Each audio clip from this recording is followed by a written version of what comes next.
वह है देह अभिमान। देही अभिमानी और आत्म अभिमानी दोनों में क्या अंतर है? क्या कहेंगे? दोनों एक ही है या कुछ अंतर है? क्या अंतर है? आत्म अभिमानी में सदा खुश रहते हैं और देही अभिमानी नहीं, देही अभिमानी और आत्म अभिमानी में क्या अंतर है? हाँ, देह अभिमान नहीं, देही अभिमान है। कोई अंतर या एक ही है? एक ही है, अलग अलग है। क्या अलग है?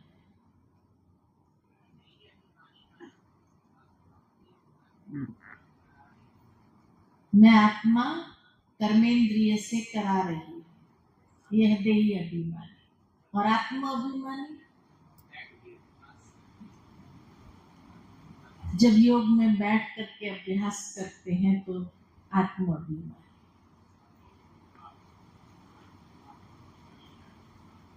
जरा जोर से बोलना पड़ेगा।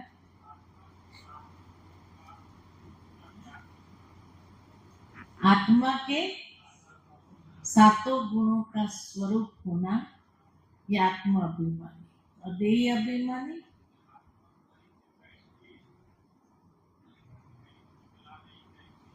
आत्मा शरीर में बैठ के चला रही है, यह देही अभिमानी। अच्छा, और हाँ जी, देही अभिमानी वो कर्म योग की अवस्था है। देही अभिमानी कर्म योगी जीवन। तो आत्म अभिमानी जब हम बैठे हुए हैं, आत्म अभिमानी बैठ करके तो साक्षी भाव है, अपने साक्षी भाव में होना करने में। अच्छा, बहुत सुंदर उत्तर मिले। लेकिन इन सबको अगर मैं कंबाइन करूं तो आत्म अभिमानी जब हम कहते हैं, माना जब हम कर्म से निवृत्त हो जाते हैं और योग में बैठते हैं तो उस वक्त आत्म अभिमानी स्थिति में बैठते हैं, जहां हमने कर्मेंद्रिय को समेट लिया और सिर्फ मैं आत्मा हूं। जैसे बाबा ने पिछले संडे की मुरली में भी जब ये बात कही कि जुड़वा बोलो, मैं आत्मा, मैं शब्द अकेला प्रयोग करेंगे तो देह अभिमान में चला जाएगा, इसलिए जुड़वा उसको बोलो कि मैं आत्मा। तो आत्मा हूं तो आत्मा कैसी? तो जैसे कहा कि आत्मा सतोगुणी स्वरूप है, जो 7 गुणों का स्वरूप है। तो जब हम योग में बैठते हैं, कर्मेंद्रिया समेट लिया है, अर्थात कि हम इस देह के भान से परे हो गए, आत्म स्थिति में स्थित हो गए। तो आत्मा के 7 गुणों को विकसित करना है, 7 गुणों का स्वरूप बनना है। अर्थात के जैसे वो 7 गुण जो है, जैसे आत्मा का प्रभा मंडल, उस प्रभा मंडल को हम विकसित कर रहे हैं। तो 7 गुणों से हम उस प्रभा मंडल को विकसित कर रहे हैं। जिस तरह से इंद्रधनुष में कहते हैं 7 रंग है, लेकिन वैसे देखा जाए तो खाली एक ही रंग, सफेद रंग दिखाई देता है। ठीक इसी तरह आत्म अभिमानी स्थिति, माना वो 7 गुणों का 7 रंग, जैसे उसको हम विकसित कर रहे हैं, अपने ऑरा को, अपने प्रभा मंडल को विकसित कर रहे हैं, जिसको देवताओं के रूप में एक ही प्रभा मंडल सफेद रूप में दिखा है। और ये कहा कि ये 7 गुणों की जो पवित्रता की एक्सट्रीम है, वो देवताओं के स्वरूप में है। तो यहाँ संगम युग पर हम पुरुषार्थ करके ये सातों गुणों को विकसित करते हैं, और जितना उसका ऑरा हमारा विकसित होगा, तो उसके बाद जब हम योग से उतरेंगे तो इतनी सुंदर एक अवस्था, हल्कापन महसूस होगा, और लगेगा जैसे कि हम अंदर से एकदम लाइट हो गए। लेकिन जब देही अभिमानी कहते हैं, तो बाबा ने हम बच्चों को कोई कर्म सन्यासी नहीं बनाया, कर्म योगी बनाया। तो कर्म करेंगे तो उस वक्त देह भान तो रहेगा, क्योंकि हमें इंद्रियों को यूज करना है। लेकिन जैसे आत्मा मालिक बन करके उन कर्मेंद्रिय का प्रयोग करती है। देही अभिमानी स्थिति किसको कहा जाए? उसको अगर यथार्थ रीति समझना है तो हम देह अभिमान को लेंगे। कोई व्यक्ति देह अभिमानी है, कैसे पता चलता है? उसने कुछ बोला भी नहीं होगा, लेकिन लोग कमेंट करने वाला जरूर कमेंट कर देता, बड़ा अभिमानी है, जिसने बोला ही नहीं कुछ। कैसे पता चला अभिमानी है? कैसे पता चला? चाल चलन से। चाल चलन में क्या आता है ऐसा जो आपको पता चल गया ये अभिमानी है? हाँ, बॉडी लैंग्वेज में क्या होगा? ऐसा क्या है बॉडी लैंग्वेज में जो आपको पता चल गया ये बड़ा देह अभिमानी है? आंखों में क्या होगा? लाल लाल आंखें होगी, कैसी होगी फीलिंग जो आपको पता चल गया बड़ा अभिमानी? हाँ?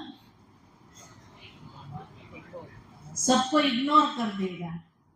चलो उसने इग्नोर भी नहीं किया, वो वहीं खड़ा है, बातचीत नहीं कर रहा है, चुप है, साइलेंस में, और आपने कमेंट पास कर, बड़ा अभिमानी है। वाइब्रेशन क्या आया? वाइब्रेशन ऐसी क्या बात आई वाइब्रेशन में जो आपको पता चला ये अभिमानी है? देखो, जानते हम सब है, कमेंट दे सकते हैं किसी के प्रति भी, लेकिन अगर उसके व्याख्या करने के लिए कहा जाए तो पता नहीं। तो देह अभिमानी जो व्यक्ति होगा, उसके अंदर से जो वाइब्रेशन आते हैं, वो वाइब्रेशन कोई न कोई कमजोरी, विकारों की, बुराइयों की रहेगी।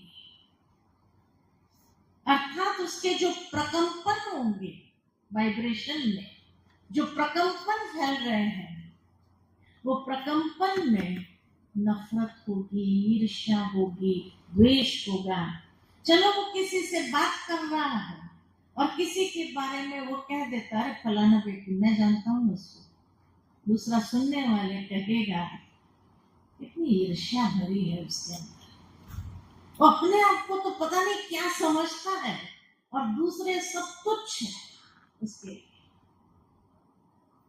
जब देखता है तो उसी दृष्टि से देखता है जैसे ये कुछ नहीं है, नहीं सब कुछ। ये फीलिंग, ये जो वाइब्रेशन, ये प्रकंपन जो उनसे निकल रहे, कोई न कोई बुराइयों के, कोई न कोई विकारों के, कोई न कोई कमजोरी के वाइब्रेशन निकलते हैं, जो उसके हाव भाव, नैन चैन, चलन, व्यवहार, ये सब बात में वो महसूस का दे जाता है कि हाँ देह अभिमानी, और इसीलिए आप कमेंट कर देते बड़ा देह अभिमानी।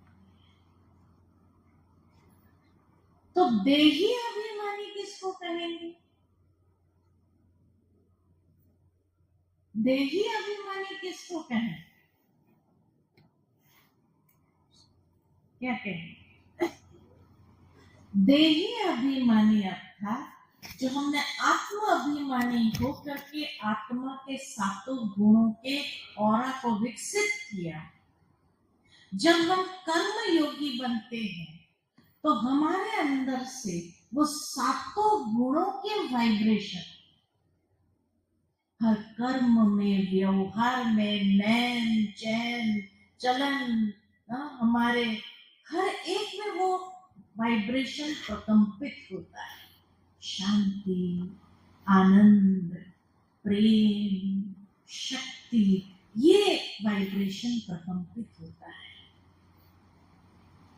व्यवहार में जब वो आता है तो उसी से कनेक्टेड जो गुण है, शांति से, प्रेम से कनेक्टेड जो गुण है, मधुरता,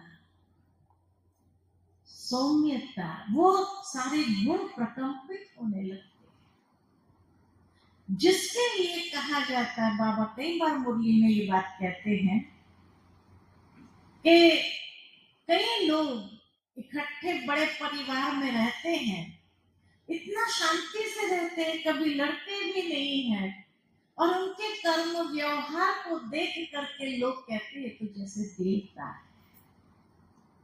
वो बोलते हैं तो उनके मुख से जैसे फूल झरते, मोती झर रहे हैं।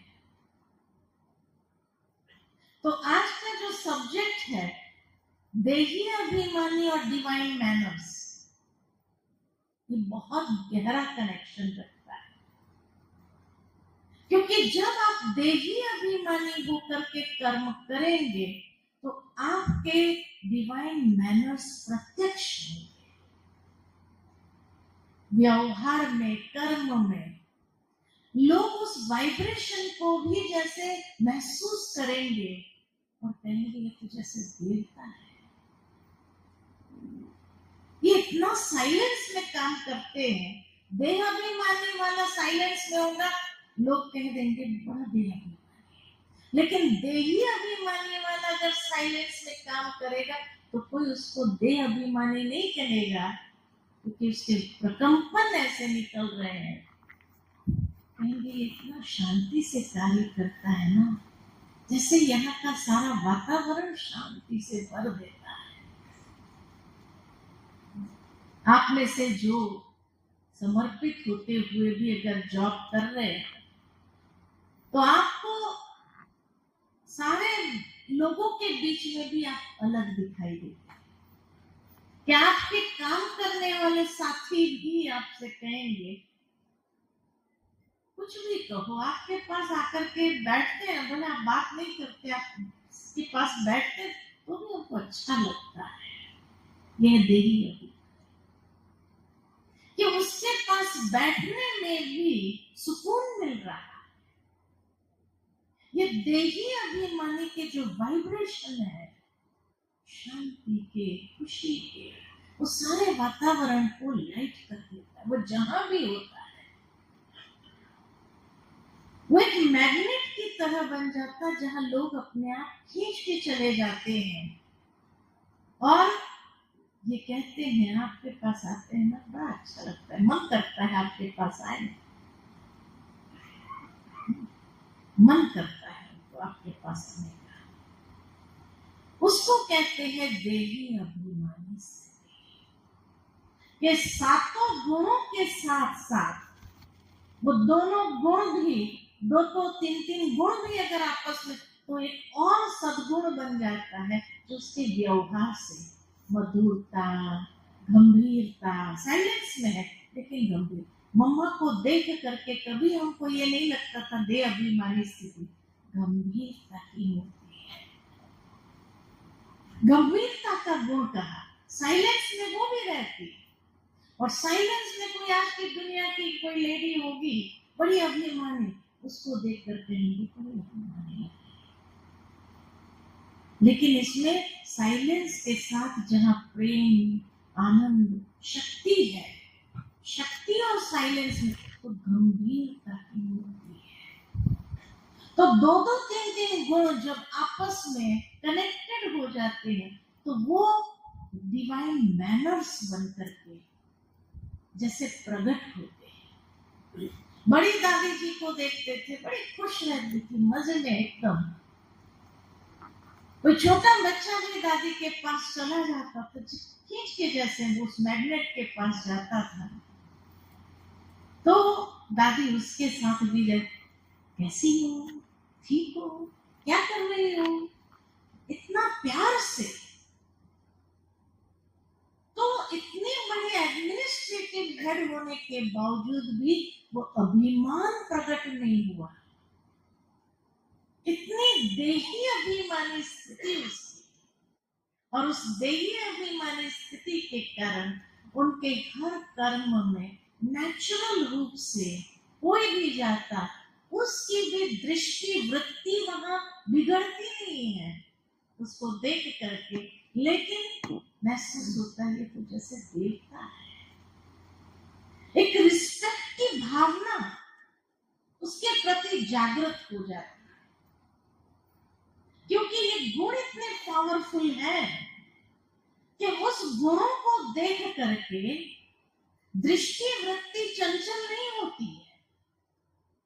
जैसे दुनिया के व्यक्ति को देखते हुए देह अभिमान से जो भरपूर है, उनके प्रति दृष्टि वृत्ति चंचल हो सकती है, लेकिन क्योंकि उसके वाइब्रेशन ऐसे हैं बॉडी कॉन्शियसनेस के, लेकिन जो सोल कॉन्शियसनेस व्यक्ति होगा उसके प्रति कभी भी किसी की दृष्टि वृत्ति खराब नहीं हो सकती है, क्योंकि उसके पॉजिटिव ऑरा इतना पावरफुल है। हर कर्म करते हुए भी जो सामने वाला देखते हुए उसके प्रति रिस्पेक्ट और रिगार्ड की भावना जागृत हो जाती है। ये तो हुई देही अभिमानी स्थिति है, लेकिन विदेही किसको कहेंगे? आत्म अभिमानी देही अभिमानी क्लियर हुआ, विदेही किसको कहेंगे?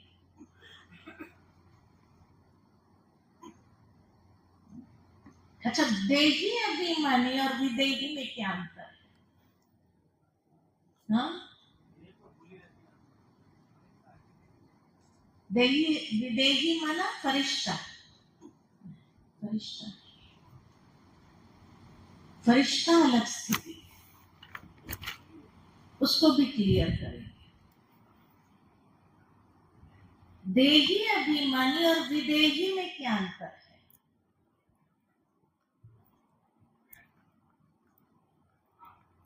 हाँ, उपराम नहीं, हाँ,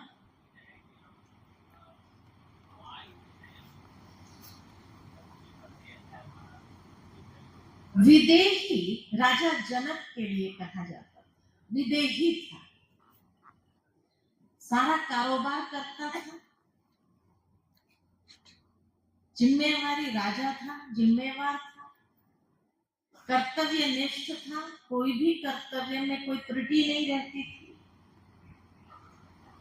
विदेही माना जैसे देही अभिमानी माना हर कर्म प्रेम से करना, उसके अंदर जैसे वो 7 गुणों की ऊर्जा भरना, ये देही अभिमानी। जो कर्म करेंगे, जैसे कई लोगों के लिए कहते ये जो कर्म करेगा ना इतना प्यार से करेगा।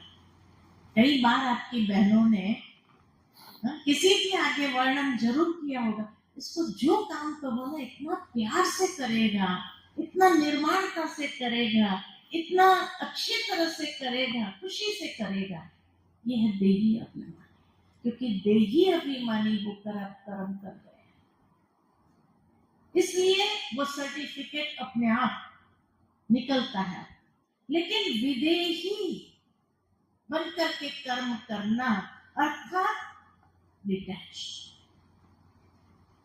अनासक्त होकर के कर्म करना। देही अभिमानी में जब कर्म करते हैं तो बाबा का काम है, मेरा काम है, मेरी जिम्मेवारी है, उस जिम्मेवारी के साथ आप कर्म लेकिन जब विदेही बन करके कर्म करते हैं तो न्यारा होकर के उस कर्म के प्रति आसक्ति नहीं है। मेरा है, मेरी जिम्मेवारी है, मेरी रिस्पॉन्सिबिलिटी है, मेरा कर्तव्य है, उस आसक्ति से भी डिटैच। लेकिन उसमें कोई त्रुटि नहीं है, परफेक्शन है। जो बाबा कई बार कहते हैं न्यारा प्यारा होकर के कर्म करो। न्यारा होकर कर्म करेंगे, कर्म किया और वो कर्म आपको खींचेगा नहीं। देही अभिमानी में फिर भी कभी कभी कर्म आपको बार बार एहसास कराता है, ये रह गया, इसको पूरा करना है, ये करना है। हाँ, बाबा का काम है, बिगड़ना नहीं चाहिए, खराब नहीं होना चाहिए। हाँ, उसको बचाना है, किसी भी तरह से उसको संभाल के करना है। ये फिर भी कॉन्शियसनेस में रहेगा। लेकिन जो विदेही बन करके करता है वो इतना न्यारा होकर के करता है। बाबा का कार्य है करन करावनहार करा रहा है, मैं निमित्त होकर के कर रहा हूं, मेरी जिम्मेवारी है, ये भी नहीं, उससे भी ऊपर हो गए। ये बाबा का कार्य है, करन करावनहार बाबा है। देही अभिमानी में करन करावनहार बाबा है, ये ख्याल नहीं आएगा। सातों गुणों की ऊर्जा आप उस कर्म के अंदर डाल रहे हैं, जो प्रकंपित हो रहे हैं, जो लोगों को भी दिखाई देता है, कहते ये तो जैसे देवता है, देखो कितना सुंदर इसने ये काम किया, उसमें क्रिएटिविटी है। लेकिन विदेही में जब आप ये समझ के करते हैं कर्म करावनहार बाबा है, करा रहा है, मैं निमित्त हूं, तो निमित्त भाव आ जाने से उस कर्म के अंदर कभी कोई त्रुटि नहीं रह सकती। देही अभिमानी में फिर भी कोई गड़बड़ हो सकती है, बीच में अगर देह अभिमान आ गया तो मिक्स हो गया तो। लेकिन जब बाबा कहते हैं निमित्त भाव, अर्थात कराने वाला बाबा है, रिस्पॉन्सिबल बाबा है, मैं रिस्पॉन्सिबल नहीं, रिस्पॉन्सिबल बाबा, मैं इंस्ट्रूमेंट। जैसे हमारी बड़ी दादी या मम्मा कहती थी हुक्म ही हुक्म चलाएगा, इसलिए उनके कोई कर्म में त्रुटि नहीं आई और सब कर्म करते हुए भी हल्कापन, थकावट की रेखा दादी के चेहरे पर कभी देखी नहीं, क्योंकि वो हमेशा विदेही बन करके चलती रही, करती रही। विदेही कराने वाला बाबा है, बाबा करा रहा है, इसलिए उनके हर कर्म में, हर बोल में जैसे बाबा नजर आता है, बाबा दिखाई देता है। तो ये अंतर है, आत्मा अभिमानी, देही अभिमानी और विदेही, ये अंतर है। इसलिए जब हम उस भाव से करते हैं, निमित्त भाव से हमने कर्म किया, तो कर्म हमें खींचता नहीं, कर्म हमें बांधता नहीं। देही अभिमानी होकर जो कर्म करते हैं वहां उस कर्म संबंध में आते हैं, कर्म संबंध में आते हैं। कर्म बंधन नहीं बनता है, लेकिन उस संबंध में आकर के कर्म करते हैं, इंद्रियों के संबंध में आकर के, वो गुण के कनेक्शन में आकर वो इंद्रियों द्वारा कर्म किया, तो वो एनर्जी उस कर्म के अंदर भी भर दी है। लेकिन जब विदेही होकर करते हैं, किया और फिर डिटैच, मैंने किया, बाबा ने मेरे द्वारा कराया, ये भाव भी समाप्त। कर्म करा, तो मैंपन, मेरेपन के भाव से भी डिटैच। इसीलिए राजा जनक का गायन है कि था वो भी ऐसी दुनिया में राजा था, तो इतनी बड़ी रिस्पॉन्सिबिलिटी थी। रिस्पॉन्सिबिलिटी होने के बावजूद भी वो उससे भी मैच। इसीलिए उनके जो डिसीशंस होते हैं वो डिसीशंस भी इम्पार्शियल, पार्शियल नहीं, इम्पार्शियल। इन्फ्लुएंस नहीं होंगे, माना किसी के प्रभाव में आकर के नहीं होता है, लेकिन उस प्रभाव से भी वो अपने आप को मुक्त कर देता है, प्रभाव से भी।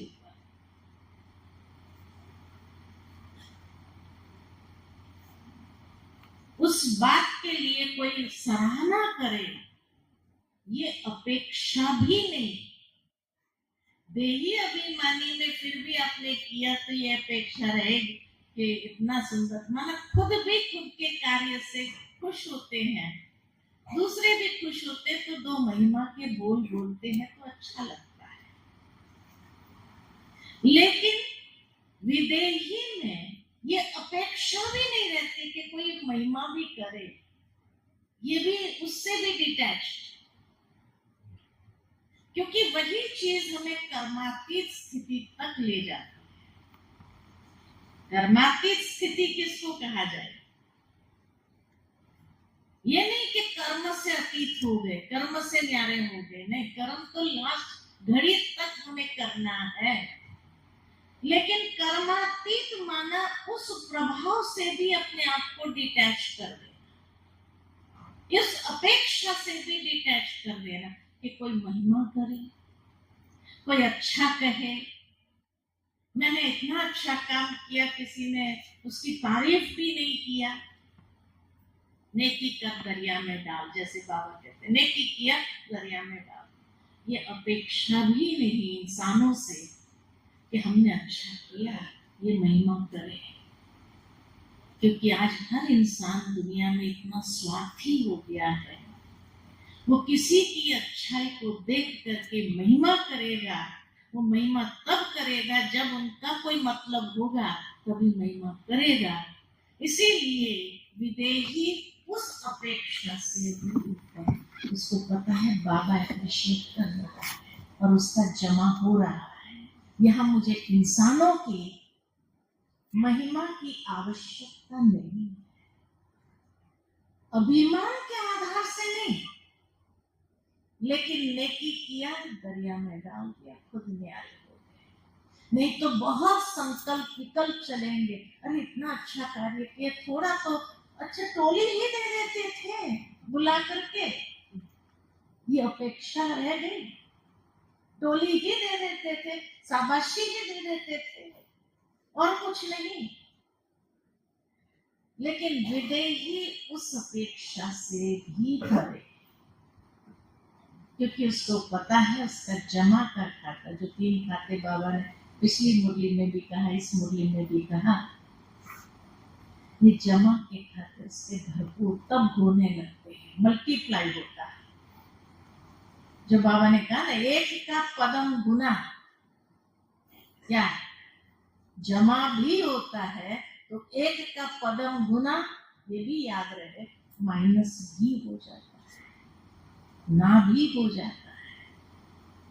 तो इसीलिए उस अपेक्षा में भी हम न जाए कि कोई तारीफ करे, कोई शाबाशी दे, कोई टोली ही दे दे, कोई हमें अप्रिशिएट कर दे, नहीं, उस अपेक्षा से बाबा कर रहा है ना।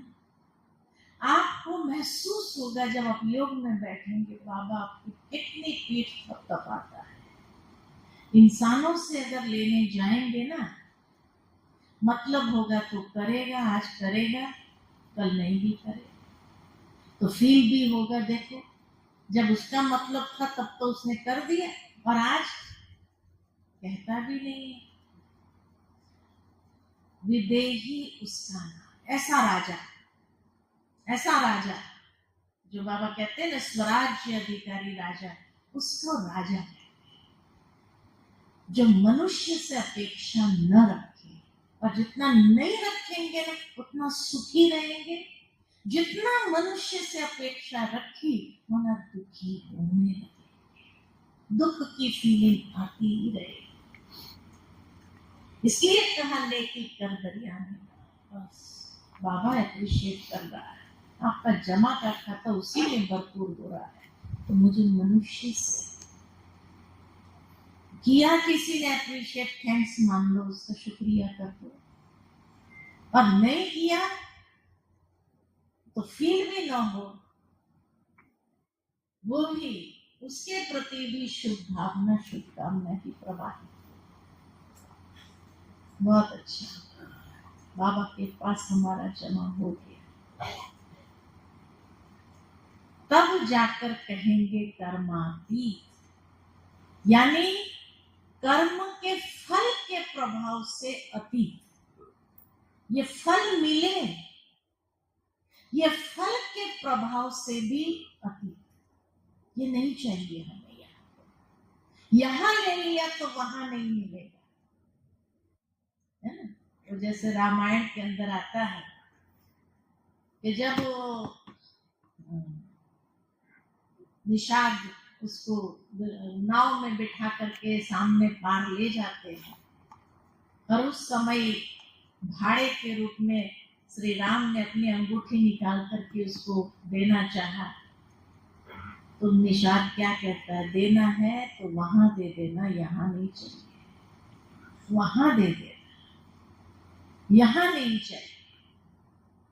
तो इसी तरह अगर एक साधारण इंसान समझ सकता है, निषाद माने एक नाव चलाने वाला, उसका आदमी था गुहू जिसको कहा, वो गुहू समझ सकता है कि यहाँ मैंने लिया तो वहां नहीं मिलेगा, तो कहा ये देना ही है तो वहां दे देना, यहाँ नहीं चाहिए। और इसलिए उसने श्री राम से वो अंगूठी भी नहीं लिया, यहाँ नहीं चाहिए, यह एक छोटी सी अंगूठी लेके क्या करूंगा, उसे तो वहां दे दो ना। ये है कर्मातीत स्थिति की ओर, कि जहां हर वक्त हमें ये फीलिंग आए हमारा वहां जमा हो रहा है, यहाँ हमें नहीं चाहिए। दिया तो ठीक, नहीं दिया तो भी हमें कोई अपेक्षा नहीं है, कोई चाहना नहीं है कि ये हमारी हो, नहीं, उससे भी परे। तब कर्मातीत के नजदीक हम पहुंचने लगते हैं। जितनी अपेक्षाएं अधिक होगी उतनी कर्मातीत से दूर हो जाए, कर्मातीत स्थिति से। इसलिए कहा कि कर्म योगी है हम, तो देही अभिमानी होकर कर्म योगी बनकर के कर्म करते हैं। इंद्रियों का आधार लेकर के उस इंद्रियों के अंदर आत्मा के साथ गुणों को प्रवाहित करते हैं। लेकिन बीच बीच में कहीं पर कोई अच्छा कहता है तो अच्छा भी लगता है, यही अभिमानी स्थिति। अभिमान नहीं है, देह का कॉन्शियसनेस नहीं है, लेकिन वो सद्गुणों के कॉन्शियसनेस में आकर के हम कर्म करें, वो कर्म योग। तो कर्म योगी से कर्मातीत तक पहुंचना है, उसके लिए बीच का जो ब्रिज है वो है विदेही। जब विदेही बन करके हम करना शुरू करते हैं एक एक कर्म हमारा, और उस फल की अपेक्षा नहीं और कोई चीज की अपेक्षा नहीं, जितना मेरे से श्रेष्ठ कर्म होता है वो मैं करती जाऊं, जिम्मेवारी से करूं, कर्म करावन हर बाबा करा रहा है, उस ख्याल से हर कर्म कर, तो कर्मातीत होना उसके लिए सहज मार्ग हो जाएगा। वहां से रास्ता उसका कर्मातीत स्थिति तक बहुत सुलभ, सुगम, सहज हो जाएगा। तो इसीलिए कहा कि ये स्थितियों का भी हमें नॉलेज होना चाहिए, क्योंकि बाबा समय प्रति समय स्थितियों का, शब्दों का प्रयोग मुरली के अंदर जरूर होता है। हाँ, जो कहा फरिश्ता, फरिश्ता माना देह भान रिश्ता, ये मेरे हैं, ये मेरे सेंटर के हैं, ये मेरे परिवार के हैं, मेरे लौकिक के हैं, ये लौकिक के हैं, उस रिश्ते से भी परे, रिश्तों से परे। और जितना हमारे अंदर ये हमारे हर कर्म में स्वरूप में ये आएगा, मैं आत्मा प्रकाश पुंज हूँ, ज्योति हूँ, तो धीरे धीरे उसकी जो लाइट है वो देह को भी एकदम लाइट बनाती जाए। उस लाइट और माइट के स्वरूप में स्थित होकर के कर्म करना, ये हमें फरिश्ता बनाता है। जहां हमारा रिश्ता देह रूपी मिट्टी से न हो, उस देह रूपी मिट्टी से भी उपराम हो। उपराम, जैसे कहा कि जब हलवा तैयार होता है तो कढ़ाई छोड़ने लगता है, ठीक इसी तरह उपराम सब मेरे हैं, कोई मेरा अपना पर्सनल नहीं। उस फीलिंग में जब हम आते हैं, सारे मेरे अपने, कौन पराया है, उस रिश्ते की फीलिंग से भी परे, देह रूपी मिट्टी से तो परे, लेकिन रिश्तों के मिट्टी जो मिट्टी है उससे भी परे। एक बेहद की दृष्टि और वृत्ति, बेहद सब अपने, जिसको भी देखो लाइट स्वरूप में देखो, आत्मा बिंदी के रूप में देखो। और जैसे बिंदी के रूप में देखते हैं तो जैसे व्यक्ति चलता नहीं,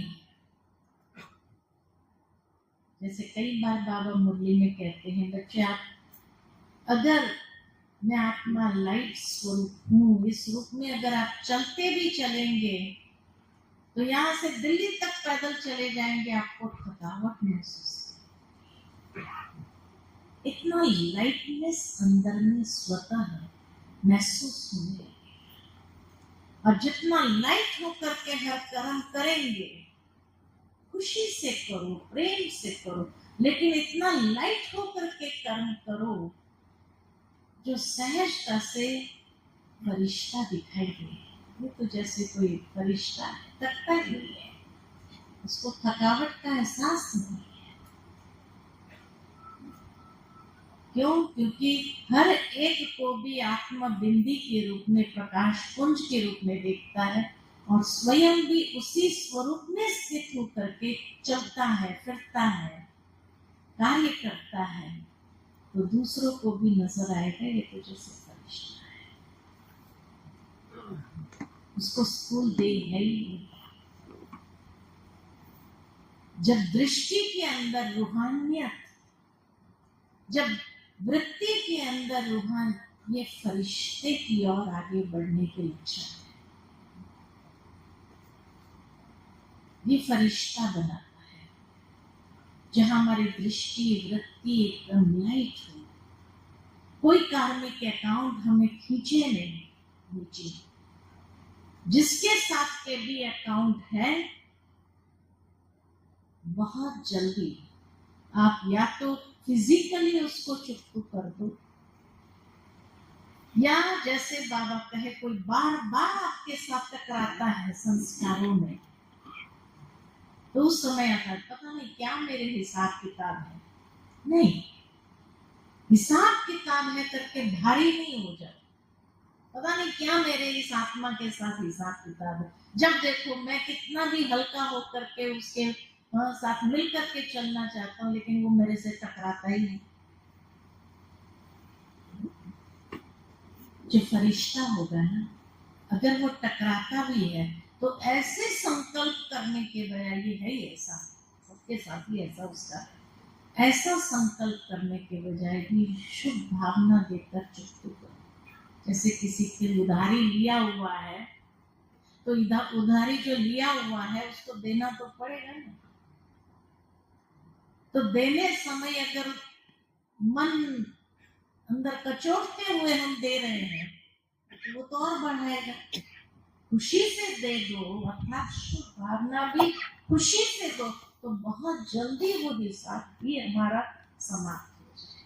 दूसरा तरीका, अमृत वेले, विशेष उस आत्मा को जिसके साथ आपकी बार बार टक्कर हो रही है, जो आपका फरिश्ता या विदेही बनने में भी या देही अभिमानी स्थिति रखने में भी विघन बन रहा है, तो उसको अमृत वेले बाबा के सामने इमर्ज करो और इमर्ज करके उसे क्षमा मांगो बाबा के सामने, सच्ची दिल से क्षमा कि भाई मैंने पूर्व जन्मों में जो भी तेरे साथ अगर कोई बुरा व्यवहार किया हो या गलत किया हो या जो भी मेरे से अज्ञानता के कारण ऐसे कर्म हो गया है, उसकी मैं क्षमा मांगता हूँ सच्चे दिल से। और तुमसे भी जो कुछ भी हुआ है उसके लिए मैं तुझे भी आज क्षमा कर देता हूँ, माफ कर देता हूँ। माफी दे दो और माफी ले लो उस आत्मा से। बाबा के सामने अमृत वेले जब लेंगे तो बाबा की इतनी आशीर्वाद आपको प्राप्त होगी। अमृत वेले जैसे बाबा का आपके मस्तक के ऊपर आशीर्वाद का हाथ होगा और वो आत्मा भी प्रसन्न होकर के शायद आपसे वो हिसाब समाप्त हो जाएगा। आप थोड़े समय के अंदर भी महसूस करेंगे जैसे वो हिसाब आपका क्लियर हो। तो अमृत वेले से क्षमा मिले, सच्चे दिल से क्षमा मिले, फिर आप देखेंगे कि वो आत्मा बार बार टकराएगी। हो सकता है कई प्रकार के हिसाब हो आपके, 2-4 बार आप देखते हैं कि इस रूप में भी वो ये कर रहे, इस रूप में, तो उस रूप से भी हर रीति से उसे क्षमा मिले। जिस एंगल से भी आपको लगता है कि मेरे लिए विघन बन गई है, उसको माफ करो, क्षमा करो और क्षमा ले लो। उसके बाद आप इतना हल्का महसूस करेंगे अंदर से, और आपके जीवन में जो विघन बन रहा है वो धीरे धीरे वो साइड हो जाएगा और आपका रास्ता खुल जाएगा, सहज आगे बढ़ना हो जाएगा। ये प्रैक्टिकल प्रयोग करके मट्ठी में भी आए हैं, यहाँ पर भी बाबा के घर में जिस आत्मा से आपका कोई ना कोई ऐसा हिसाब आपको लगता है, उसको इमर्ज करके बाबा के सामने जितना आप उसको क्षमा दान देंगे या क्षमा मांग लेंगे उससे। जैनियों में भी ये पर्युषण के दिन जो गए 10 दिन खास क्षमापना के दिन माने जाते हैं कि भाई सारे साल में जो कुछ भी हमसे हो गया हम क्षमा मांगते हैं, मिच्छामी दुक्कड़म करते हैं, क्षमा मांगते भी, क्षमा दान देते भी है और खुद भरते हैं। इसी तरह बाबा ने भी हमें ये विधि बताई है। जिस भी आत्मा से आप प्रैक्टिकली भी किसी से अगर ये हो जाता है, आप सॉरी कर देते हैं तो क्या कहते हैं, नहीं कोई बात नहीं, कहते हैं ना, सॉरी कर देने से वो कहेंगे कोई बात नहीं, ठीक है। ठीक इसी तरह सूक्ष्म में भी जब हम उस आत्मा, क्योंकि हमें मालूम नहीं है कौन से जन्म का वो कार्मिक अकाउंट है जो बंद गया है, तो उसको उस घाट को छोड़ने के लिए जब आप अमृत वेले बाबा से के सामने उसको इमर्ज करके उससे सॉरी मांगते हैं, क्षमा मांगते हैं, तो वो आत्मा भी कहेगी ठीक है, क्षमा कर।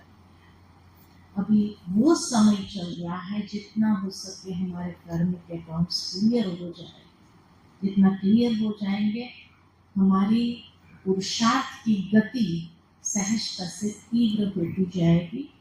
तो ये अंतर है आत्माभिमानी, देही अभिमानी, विदेही और कर्म। ठीक है, तो थोड़ी देर के लिए हम सभी अपने आप में भी देखेंगे कि हम कहाँ तक हैं।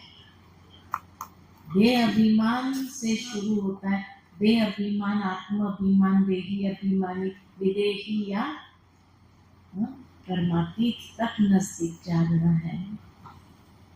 तो इसीलिए समय को समीप लाने वाले हम हैं, समाप्ति के समय को समीप लाने वाले।